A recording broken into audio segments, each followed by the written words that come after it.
लोगों का, और वो उनका विश्वास है कि मोदी की गारंटी सबसे बड़ी गारंटी है। पीएस सिंहदेव जो हैं वो पूर्व डेप्यूटी सीएम हैं छत्तीसगढ़ के, वो हमारे साथ जुड़े हैं। सिंहदेव साहब, स्वागत है आपका। जो इस वक्त तस्वीर नजर आ रही है वो साफ ये है कि महाराष्ट्र में पूरी तरह से जो है वो बीजेपी का गठबंधन यानी महायुति हावी है। दूसरी तरफ झारखंड की अगर हम बात करें तो वहां पर जो जेएमएम प्लस या आपका जो आपके साथ जो गठबंधन है वो कहीं ना कहीं जीत रहा है। तो क्या आपको लगता है कि दोनों राज्यों को अगर एनालाइज करें तो क्या रह गया, क्या फायदे में रहा? महाराष्ट्र के परिणाम समझ नहीं पा रहा हूँ, समझ के परे हैं। वहां इतना एक तरफा नतीजा आएगा इसका मेरे को अनुमान नहीं था। कांग्रेस के एक वरिष्ठ ऑब्जर्वर के रूप में मुझे भी जवाबदारी दी गई थी पश्चिम महाराष्ट्र में, पुणे, सतारा, कोल्हापुर, सांगली और शोलापुर। ऐसा बिल्कुल मैं नहीं भाप पाया था।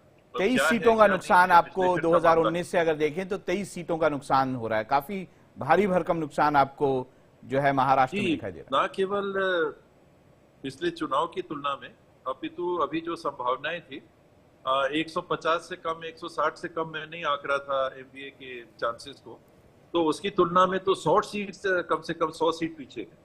तो ये अनुमान के एकदम परे, एकदम अनुमान के परे। जी, अगर आप झारखंड को दूसरी तरफ देखें तो झारखंड में जो है वो जेएमएम और आपका जो गठबंधन है उसको जीत हासिल हो रही है। वहां पर भी जो कैंपेन था बीजेपी का वो ये कैंपेन था कि वो उनका कहना था कि घुसपैठिए जो बांग्लादेश से आते हैं वो कहीं ना कहीं जो है जो ट्राइबल हैं उनकी जमीनें हड़पते हैं। तो वो कैंपेन वहां पे काम नहीं किया, क्यों लगता है आपको ऐसा हुआ? कॉमन अगर देखें तो झारखंड और महाराष्ट्र दोनों में, झारखंड में घुसपैठियों वाली बात आई, महाराष्ट्र में बटेंगे तो कटेंगे वाली बात आई। उसको प्रधानमंत्री जी ने तब्दील किया, दूसरे शब्द दिए। जो अजीत पवार ग्रुप है उनने उसको नकारा कि हम इसमें सहमत नहीं है। और जिन्होंने वैसे नारे बदले उनको सफलता मिली। एक ये कॉमनैलिटी है कि दोनों वो पक्ष जीतते हुए दिख रहे हैं जो थोड़ा इससे पीछे हटे। दूसरा, जो महिलाओं के लिए योजना बनाई गई वो दोनों राज्यों में जिन सरकारों ने बनाई वो सरकारें आगे दिख रही, तो ये कॉमन दिख रहा है। बाकी जो सरकारें थी वो आगे दिख रही हैं, ये एक और कॉमन दिख रहा है। तो कॉमनैलिटीज ये हैं। अनुमान का अगर देखें तो मैं महाराष्ट्र का ऐसा अनुमान कतई नहीं लगा पाया। जो दूसरे उपचुनाव हैं वहां पे जिस तरह की तस्वीर सामने दिखाई देती है सिंहदेव साहब, वहां पर कर्नाटका में जो 3 सीटें जिस पे उपचुनाव हुआ तीनों पे कांग्रेस लीड कर रही है। अगर मैं इसी तरह पंजाब की तरफ देखूं तो वहां मिक्स्ड जो है वो परिणाम दिखाई देते हैं। एक मैं ये कह सकता हूं कि 2 आपके पास सीटें जा रही है, 2 कांग्रेस के पास आ रही है। तो कहीं ना कहीं कांग्रेस जो है, जो एक मोमेंटम बना था लोकसभा चुनाव के बाद, वो कहीं लूज करती हुई दिखाई देती है। इसमें आप हर जगह देखें, लगभग जो सरकारें जिन राज्यों में हैं परिणाम उनके पक्ष में दिख रहे हैं। कॉमन चीज अगर दिख रही है तो ये कॉमन चीज दिख रही है।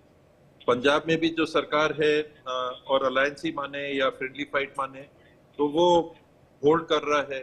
राजस्थान में देखें तो 2-2 की बात आ रही थी, लेटेस्ट मेरे को आइडिया नहीं है। अब 3-2 है, बीजेपी 3 शायद जीत जाएगी, आप 2 सीटें जीत पाएंगे, दौसा और रामगढ़।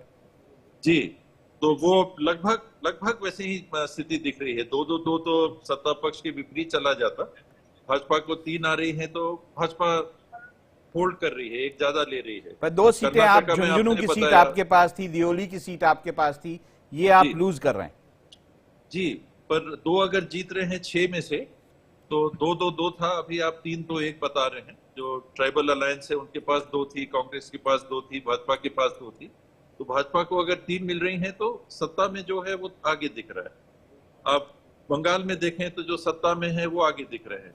कुछ ट्रेंड एक कॉमन जो दिख रहा है कि सत्ता पक्ष आगे दिख रहा है, और कोई कॉमन नैरेटिव आगे हो जा रहा है ये नहीं दिख रहा है। कहीं नैरेटिव ऐसा है, कहीं दूसरा है। कॉमन नैरेटिव आगे हर जगह हो ये नहीं दिख रहा। सत्ता पक्ष आगे दिख रहा है, आगे होना, ये जो कॉमन नजर आ रहा है सर, इसे कैसे आप देख रहे हैं और क्या इसके पीछे आपको एक वजह नजर आ रही है? स्टेटस को ही दिख रहा है। लोगों ने स्टेटस को वोट किया। महाराष्ट्र को छोड़ दें, महाराष्ट्र तो अप्रत्याशित परिणाम है। महाराष्ट्र को अगर छोड़ दें तो स्टेटस को ही वोट मिलते हुए दिख रहा है। जी तो जो हम एनालाइज कर सकते हैं इस वक्त, अगर मैं तीनों चीजों को एनालाइज करके बताऊं आपको, तो महाराष्ट्र में साफ दिखाई देता है कि जो महायुति का गठबंधन है वो ना केवल बीजेपी बल्कि उसके सारे जो घटक दल हैं वो फायदे में दिखाई देते हैं। जहां तक झारखंड का सवाल है, कहीं ना कहीं जो हेमंत सोरेन हैं उनको फायदा जो है बहुत ज्यादा दिखाई देता है। अब वो आप सिंपैथी वोट कहें, उसको ये कहें कि जो बीजेपी है वो ट्राइबल्स और जो मुस्लिम कॉम्बिनेशन है उसे तोड़ने में कामयाब नहीं रही है। तीसरी तरफ जो उपचुनाव हैं, जैसा कि सिंहदेव साहब भी बोल रहे थे, उसमें ज्यादातर, जैसे अगर पश्चिम बंगाल की भी हम बात करें तो लगभग सारी सीटें जो आपको है वो टीएमसी को जाती हुई दिखाई देती हैं। तो सिंहदेव साहब जो बात कर रहे थे वो कहीं ना कहीं जरूर उपचुनावों में दिखाई देती है कि जो सत्तारूढ़ दल हैं उनकी तरफ। ये कहे कि हेमंत सोरेन के जेल से ही जीत का रास्ता निकला है, ये कहना गलत होगा सिंहदेव साहब? आप इस पे क्या कहेंगे? वो सीनियर पार्टनर थे, इसमें कोई दो बात नहीं है। झारखंड में वो सीनियर पार्टनर थे, मुख्यमंत्री के रूप में काम कर रहे थे, वर्तमान में मुख्यमंत्री हैं, तो सीनियर पार्टनर को आपको क्रेडिट देनी पड़ेगी। कांग्रेस की 1-2 सीट कम हुई है मेरे ख्याल से, पिछली बार की तुलना में शायद 16 थी। मैं पिछले परिणाम देख रहा था, शायद टीवी में 14 दिखा रहा था, और झारखंड मुक्ति मोर्चा शायद 1-8 सीट आगे बढ़ी। तो झारखंड मुक्ति मोर्चा ने अच्छा किया है।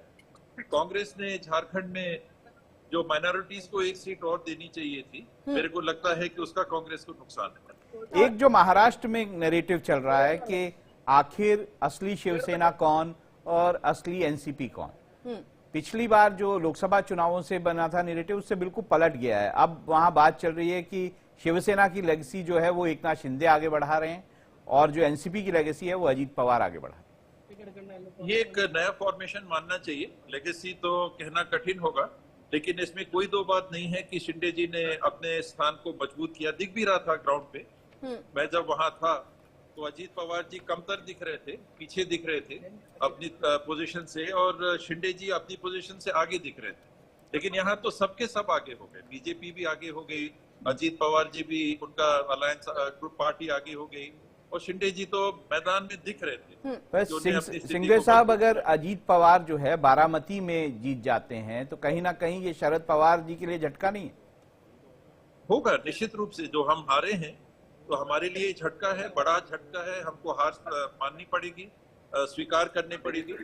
एनालिसिस हो सकते हैं, लेकिन अच्छी भावना से हारे अगर हैं तो हार को स्वीकार करना होगा। बिल्कुल, हार तो स्वीकार, लेकिन हार के पीछे के एनालिसिस को वापस से हम सिंहदेव साहब आपसे समझना भी चाहेंगे, खास तौर से जो यहाँ पर इसकी अगर हम बात कर ले, नवाब मलिक को लाने की बात कर ले, जो एक तरफ से मना किया जा रहा था बीजेपी की तरफ से, इसको लेकर के काफी विरोध हुआ, अजीत पवार लेकर के भी आए।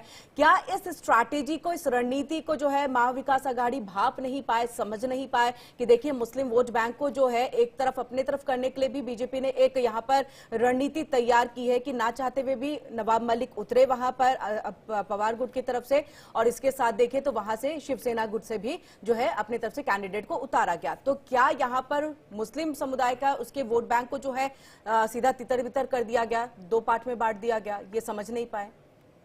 मैं हिंदू और मुस्लिम में नहीं देखता, मैं साथियों में देखता हूँ। और मेरा ये मानना है कि अगर कोई साथी किसी एक विशेष जाति, धर्म या समुदाय का है तो उनका साथ कभी नहीं छोड़ना चाहिए। कांग्रेस ने पहले भी ऐसी गलती की, बीजेपी के अग्रेसिव प्रचार, दुष्प्रचार से बैकफुट में गए।